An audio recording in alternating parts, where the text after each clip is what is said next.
Bonjour, bienvenue, je m'apprête à faire les énergies pour la pleine lune du 30 décembre 2020. Ça y est, nous arrivons bientôt en 2021. Donc voilà, ça, à mon avis, c'est une pleine lune qui va être assez chargée au niveau justement de pas mal de choses. Donc on va aller tout de suite de ce pas voir est-ce que je prends ça ou ça. Ah, tiens, on va prendre ça pour changer. Non, bon, apparemment non. Ok, on va prendre ça alors. On va prendre ça pour aller voir. Alors évidemment, comme je suis extrêmement organisée, je ne suis pas allée voir dans quel signe sera cette pleine lune. Donc on va se fier juste à mes cartes et à ce que ça a à dire.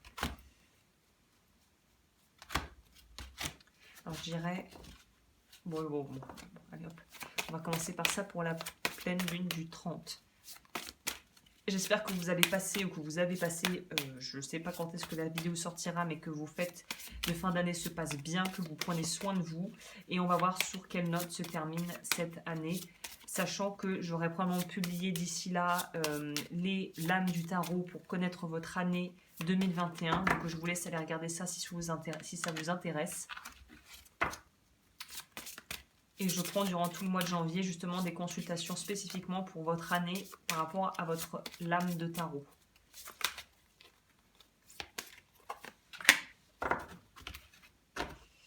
Et quel signe, l'énergie de quel signe va nous accompagner?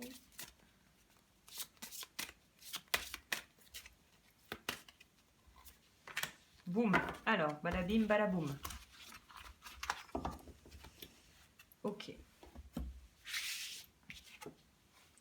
Ouh, la maison 4. Ok, donc c'est très significatif. On est sur le signe des cancers ici. Les racines.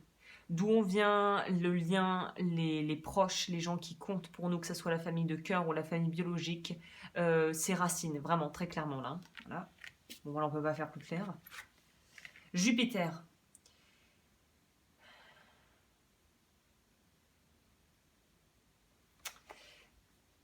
J'ai l'impression que la période va nous pousser à devoir travailler sur notre estime de nous. C'est comme si il allait falloir être capable aussi de prendre sa place, et ça va être peut-être d'autant plus délicat pour les personnes qui ont tendance à se laisser toujours soit porter par la vague et qui sont pas vraiment qui sont plus suiveurs que meneurs. Et il y a une notion d'arriver aussi à pouvoir prendre sa place, c'est vraiment ça que je ressens ici. Mais c'est pas que par rapport à l'entourage, c'est par rapport même dans son corps, habiter pleinement son corps, être dans quelque chose où on peut enfin avoir la liberté d'être qui l'on est, quoi. Aquarius, les Verseaux.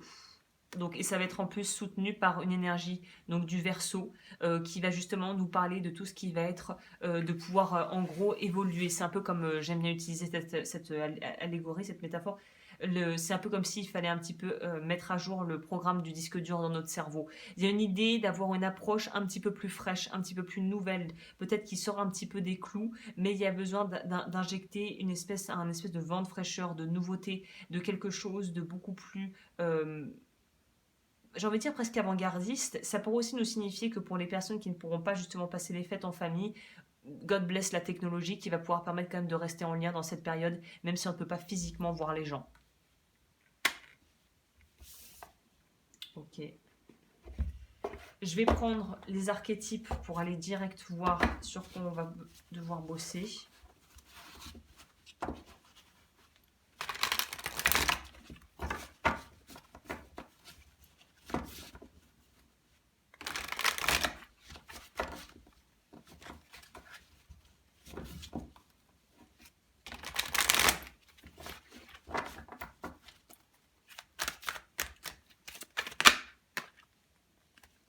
Le médiateur, le pionnier. Donc oui, on est encore dans cette énergie du Verseau. Il y a quelque chose où... voilà, avoir une passion pour créer ou faire quelque chose qui n'a jamais été fait avant. Donc ça insiste sur ce côté où effectivement, pour beaucoup d'entre nous, les fêtes de fin d'année vont être un peu bizarres par rapport à ce qu'on a l'habitude de vivre. Donc il y a une idée d'adaptabilité et plutôt que de regretter que les choses ne puissent pas se faire comme d'habitude, il y a une idée d'embrasser le changement et de se dire ok, cette année on fait les choses différemment, on va se débrouiller différemment, on fera peut-être un autre menu, on se retrouvera peut-être pas tous au même endroit, endroit au même moment. On va s'organiser différemment, mais c'est pas pour autant qu'on ne pourra pas passer un bon moment. C'est arriver à faire des difficultés apparentes ou des obstacles, de les transmuter, de les transformer en quelque chose qui va pouvoir justement donner naissance à quelque chose de nouveau et de mieux. Et peut-être que pour certaines personnes, certaines traditions qui sont ancrées depuis des générations vont être modifiées et la modification va pouvoir se perdurer encore pendant des générations. Et c'est comme une espèce de changement, mais en douceur, qui va insuffler de la nouveauté et qui va obliger un peu à bouger, à sortir un petit peu de sa zone de confort, on pourrait dire. Émotionnellement, j'ai l'impression. Et le médiateur, bah évidemment, le médiateur va nous parler de pouvoir justement, on en revient à cette idée de, bah justement, de devoir peut-être être plus souple. Si vous avez tendance à être assez rigide, à être assez bloqué sur des idées, assez arrêté, là on va vous demander peut-être soyez peut-être un peu plus de l'indulgence, un peu plus bienveillant et ouvert par rapport au fait que bah oui, tout le monde n'a peut-être pas la flexibilité, ou au contraire, tout le monde n'est peut-être pas aussi rigide que vous, et il y a une idée de s'adapter, d'être un petit peu malléable, et de pouvoir faire des, euh, des compromis sans se compromettre, si vous voyez ce que je veux dire. C'est de se dire, ok, bon, on fera pas ce menu-là, on pourra pas faire ça comme ça, et c'est pas grave, bon, bah alors à la place de ça, on va faire ça. Vous voyez, il y a quelque chose de l'ordre de l'adaptabilité qui va être enfin, qui sera nécessaire, j'ai l'impression. Ouais, le guerrier. Là, bah c'est ça, c'est le travail de l'ego, parce que on va peut-être être aussi poussé à avoir nos propres limites. Il y a des gens qui vont peut-être dans l'entourage, on connaît hein, les familles parfaites, la famille Ricoré, ça elle n'existe pas. Hein. Donc s'il y a des gens qui nous tapent sur les nerfs, ou on a des frictions avec des gens, c'est essayer de voir en quoi ces personnes peuvent nous aider à justement dépasser nos propres limites. Et c'est pas pour les changer eux, c'est pour nous aider à nous changer nous et à pouvoir avancer, être beaucoup plus en paix avec ce qui se passe, sans qu'ils appuient sur tout le temps nos petits boutons là et qu'on réagisse au quart de tour. Il y a une idée de pouvoir un petit peu aussi arriver à prendre de la maturité par rapport à ça, plutôt que de rentrer dans des petits jeux puérils de l'ego en fait. Hein. Ok. Et au niveau du Sacred Destiny, énergie pour cette pleine lune du 30.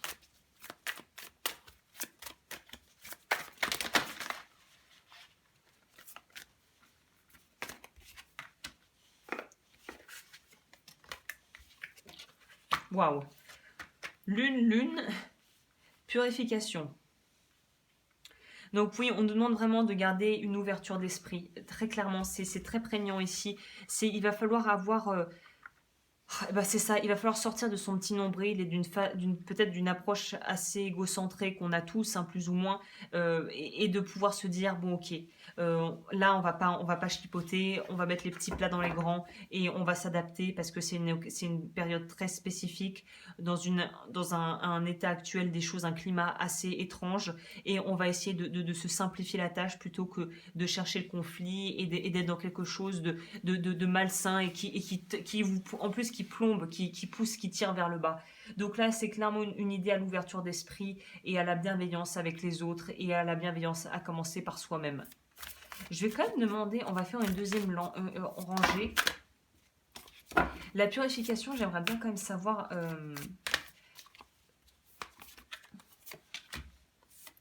je vais vous parler de flexibilité, on est vraiment là-dedans.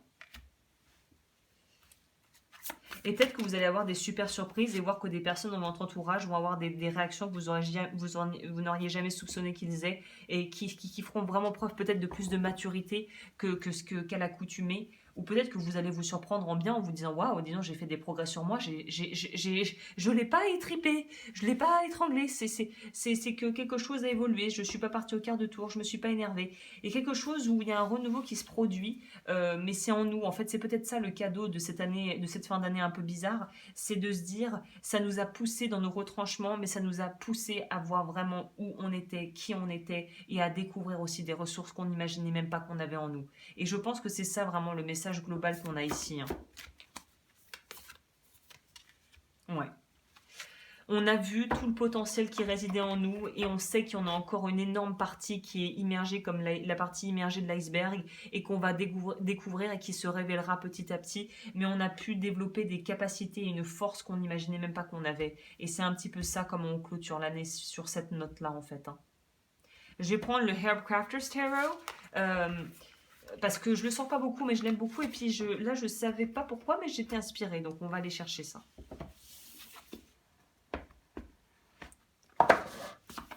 Je vais peut-être faire ça différemment. On va faire ça en divisé en... On va faire la partie vie relationnelle, émotionnelle et la partie vie pratique, vie matérielle, hein, pour voir. On va commencer par le matériel, donc par rapport au travail et aux finances. Et j'irai voir le sentimental. On va marquer le coup, c'est la dernière de l'année en théorie, là. Alors, pour le boulot. On me dit, j'entends des fois, on me dit, après j'ai l'impression de passer pour une folle dingue, mais j'entends le mot décider. Donc il y a une idée de prendre, de prise de décision, de prise de position au niveau du travail qui sont vraiment claires. Hein.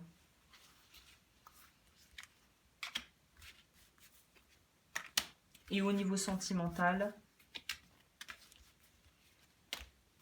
Et au niveau famille, on va aller faire carrément tout ça.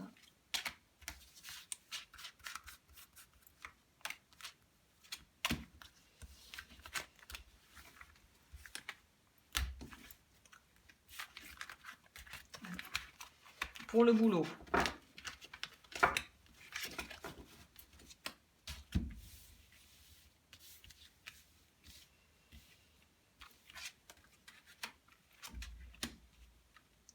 Oui, pour le boulot, pour moi, s'il y a des gens qui étaient dans une phase de votre vie où, professionnellement parlant, ça n'allait plus du tout, là, pour moi, on met fin à quelque chose, on se libère. Pour moi, on se libère de contrats, on signe de nouveaux contrats, on se décide peut-être à revendre le commerce pour pouvoir faire autre chose, à une reconversion professionnelle, à essayer de trouver peut-être quelque chose qui pourrait être financé par le Pôle emploi ou en fonction de où vous vivez. Mais il y a une notion, pour moi, on clôture quelque chose, il y a quelque chose qui se termine pour pouvoir créer autre chose ailleurs et on prend en compte ses besoins. Donc on en revient à cette idée de devoir, sans être égocentré, écouter ses propres besoins et pouvoir y répondre de manière adaptée. Donc là, il y a l'adaptabilité au niveau du travail qui est présente et de toute façon, c'est la couleur du tirage, le mot qui pourrait résumer ça le mieux, j'ai l'impression, c'est adaptabilité pour pouvoir en fait faire au mieux avec les moyens qu'on a. Donc au travail, pour moi, soit on en finit avec des choses lourdes et on sait ce qu'on veut plus et on va droit vers ce que l'on veut. Au niveau, c'était famille que j'ai mis là et sentimental, je sais plus. Je crois que c'était famille que j'ai mis là. Famille, on nous parle de 5 de coupe. Oui, c'est ça, 5 de coupe. On va nous parler ici d'énergie un petit peu plus lourde, où il y aura peut-être 10 d'épée. Oui, donc oui, bon, ok. Bon, alors c'est un peu plus lourd au niveau familial. On va voir ce que ça nous réserve au niveau sentimental. Mais pour moi, j'ai l'impression que c'est derrière. Pour moi, si l'impératrice vient après tout ça, c'est qu'après une phase où on s'est senti seul, rejeté, seul, isolé, à cause peut-être de la période, et de ne pas avoir pu peut-être avoir le lien social dont on avait besoin, l'énergie émotionnelle et le lien dont on avait besoin, là pour moi, ce qui est bien, c'est que c'est la fin.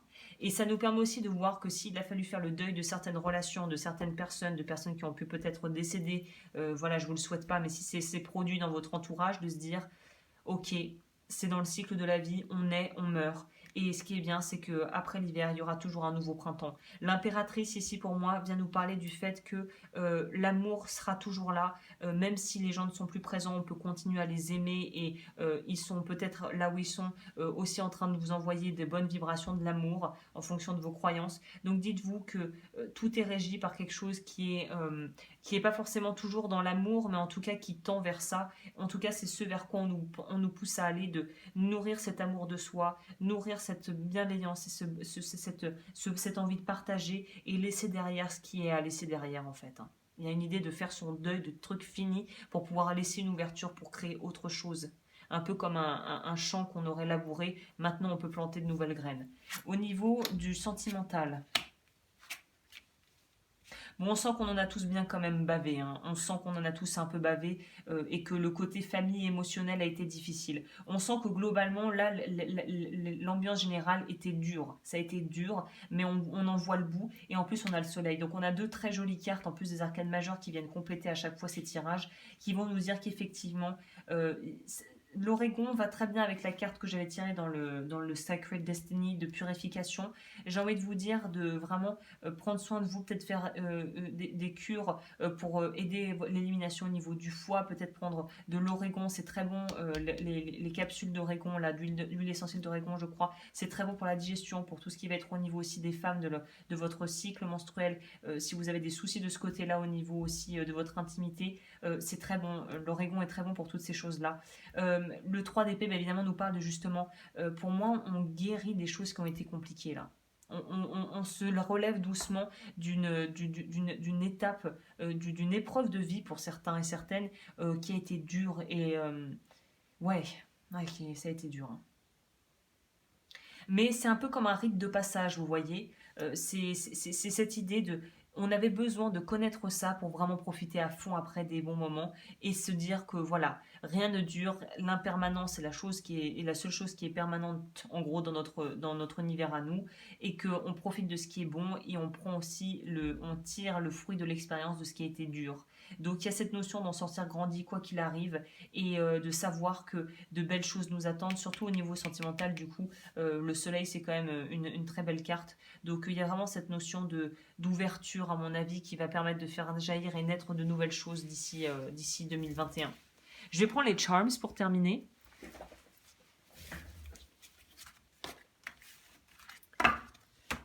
Il n'y a pas de hasard, tout se place comme de la manière dont ça doit se placer. Et voilà, il faut juste arriver à s'adapter, c'est bien ça le plus dur, hein.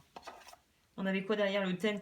Oui, 10 de bâton. Bah, 10 de bâton, pour moi, c'est qu'on en finit avec, je vous dis, on en finit avec quelque chose qui était lourd. On clôture un chapitre, là.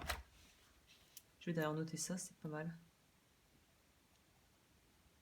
Ok. Et on va prendre les charms pour aller voir ça. N'hésitez pas à liker et à vous abonner si vous aimez ce genre de contenu. Pour les consultations, tout est en barre d'infos pour les infos, justement, pour me contacter. Je vais garder ça parce que généralement les charms peuvent aussi avoir une utilité dans ces cas-là. Donc on va aller de ce pas regarder ça.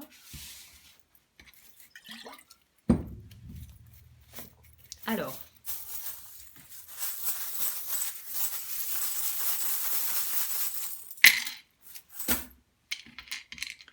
Voilà, pour moi, on vous dit, j'ai même une petite truc de Noël là, c'est marrant. Oui, non, là, bon, alors l'étoile, on nous dit clairement garder la foi. L'étoile, bah, comme l'étoile dans le tarot, hein, c'est même dans le noir, les étoiles nous illuminent. Donc il y a cette notion de ne pas perdre la foi, de continuer. Et j'ai envie de vous dire, pour les personnes qui savent déjà que ça va être un peu tendax avec la famille, notamment si vous avez été le vilain petit canard, le mouton noir de la famille, n'attendez pas d'être au bout du rouleau, d'être exténué. Peut-être commencer déjà en amont, soit un travail thérapeutique, soit utiliser des méthodes, trouver des outils type EFT, respiration, yoga. J'ai fait une vidéo, je la mettrai en lien si ça vous intéresse, pour pouvoir vraiment vous aider, peut-être à appréhender un peu mieux tout ça. Mais voilà, un truc, trouver des techniques pour pouvoir faire baisser la pression. Et, et aussi, encore une fois, je le dis souvent, mais d'être bien sur soi, de se trouver bien, d'être bien, de se sentir bien, quoi. De se sentir bien dans sa peau, avec qui on est.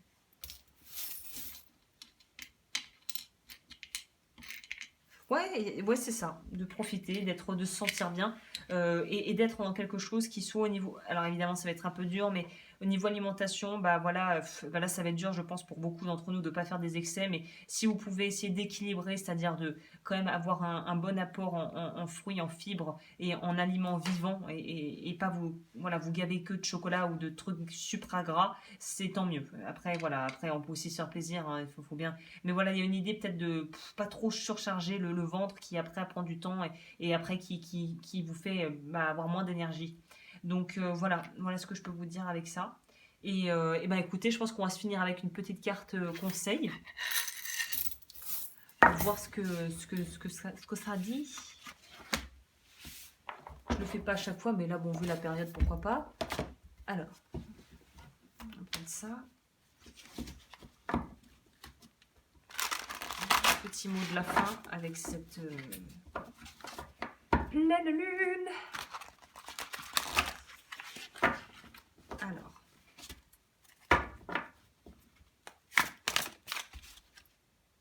La permission.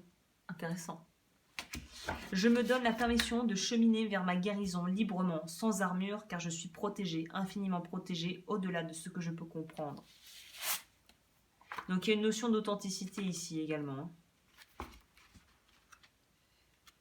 Carte 3. Alors oui, il y a plusieurs parties dans ce truc. Oui, c'est ça.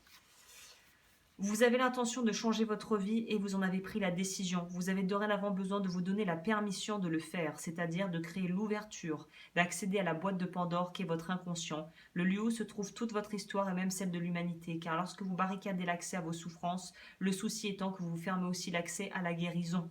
Je répète, car lorsque vous barricadez l'accès à vos souffrances, le souci étant que vous fermez aussi l'accès à la guérison. Si le processus de guérison est en train de se produire, c'est parce que le moment est venu, que votre âme le souhaite. Et pour cela, la permission est nécessaire. Aujourd'hui, vous n'avez plus besoin de vos anciennes protections, de vos anciens gardiens qui vous ont tellement aidé lorsque vous étiez enfant. Aujourd'hui, vous êtes adulte et vous avez les ressources en vous pour pouvoir cheminer sans armure. La peur de souffrir, voilà qui peut vous empêcher de vous donner la permission. Mais vous ne craignez rien, le pire est derrière vous. Aujourd'hui, vous êtes juste en train de vivre les conséquences des dossiers non résolus de votre passé et cette carte insiste sur le fait que vous pouvez faire confiance à ce processus car la vie est devant vous. Qu'avez-vous besoin d'accueillir pour vous donner la permission d'accéder à vos blessures? Je me donne la permission de cheminer vers ma guérison librement, sans armure, car je suis protégée, infiniment protégée, au-delà de ce que je peux comprendre. Bah, très beau mot de la fin, écoutez, je pourrais pas faire mieux. Je vous souhaite tout le meilleur et on se retrouve très vite pour de nouveaux tirages.